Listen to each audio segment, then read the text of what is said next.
Now, if you own your own investment property or you're looking to buy one, there's a few things that you do need to consider. Tim, what should we keep in mind? Well, the first thing, Louise, is that an investment property is not an investment property unless it's generating an income. So we need to find a tenant. Many people will try and manage the property themselves. I think it's best to get a professional involved.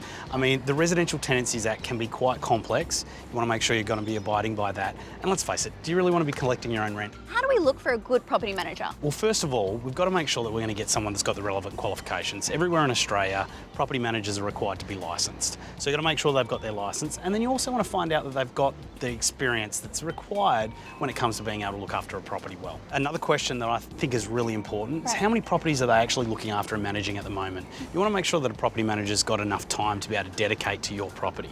And then there's three questions that I'll always ask a property manager when I'm interviewing them, so to speak. The first one is what are their urgent maintenance policies? Okay, your tenants are paying for your investment, so you want to make sure you're looking after them. So when something does go wrong, how's the property manager going to look after it?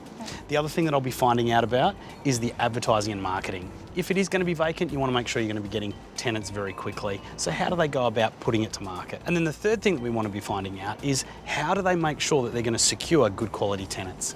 Now, there are databases which can be accessed nowadays to check a tenant's history and past investment properties to make sure that they look after the property and pay the rent on time. Finally, you want to review the management agreement, which is going to detail all the costs and fees involved with dealing with that property manager over the next year.